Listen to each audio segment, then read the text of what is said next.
Welcome to the Dimensions CM Deployment Getting Started Guide. We're going to look at a quick from scratch creating a deployment. So we're going to do that with a brand new stream.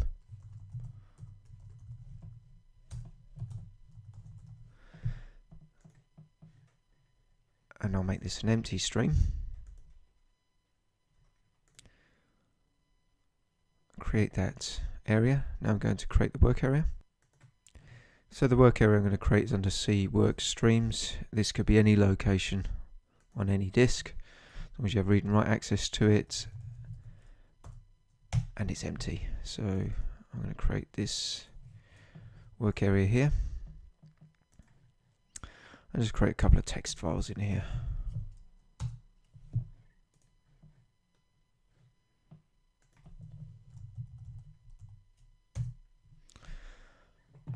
Okay, and we will now open that stream.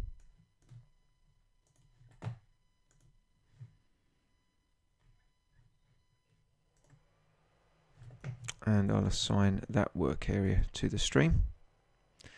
We've got a couple of files to deliver, so let's go ahead and deliver them.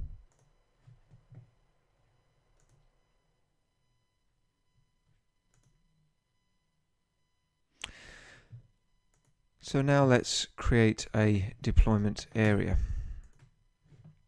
So I'm going to go under Area Definitions, Areas, click on a new deployment area.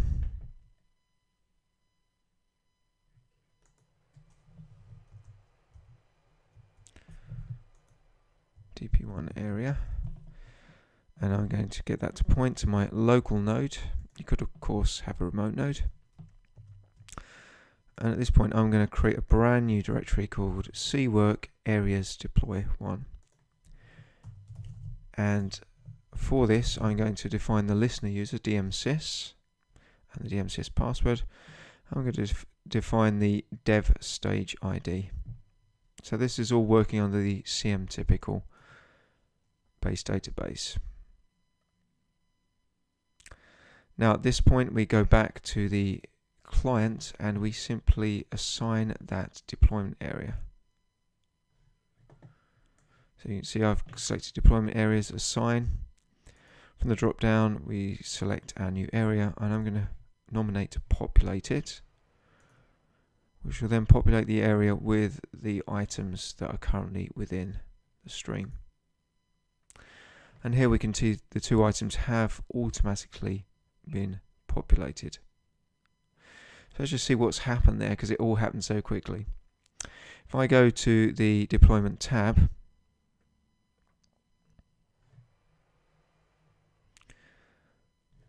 and if I go under dev and my DP1 area, just to filter that out, we can indeed see that the two files have been deployed, hello1 and hello2.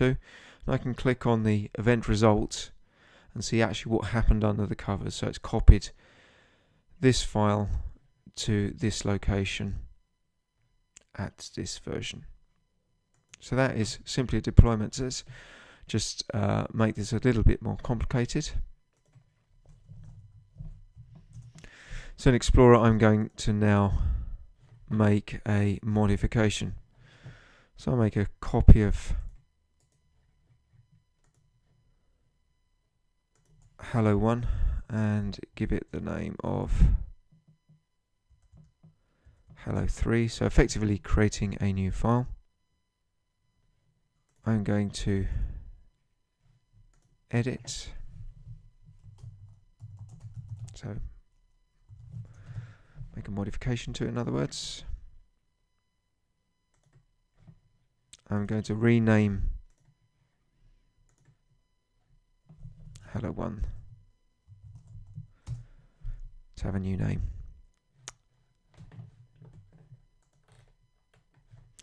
So let's now go back and we shall deliver those changes.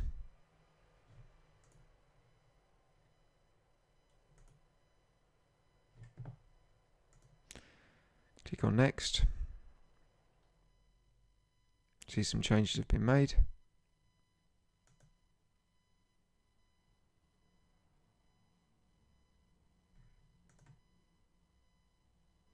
Now let's see what happens in the deployment area. And again, we have those same changes reflected. If we go back into deployment, we can now see that there have been some additional deployment steps. A file has been renamed. New file has been added. Modified version has been added. And because the rename meant that the old file that had been deployed out needed to be deleted, that has actually been deleted as well and is no longer available on the system. So this concludes our brief and quick look at getting started quickly with a Dimension CM deployment.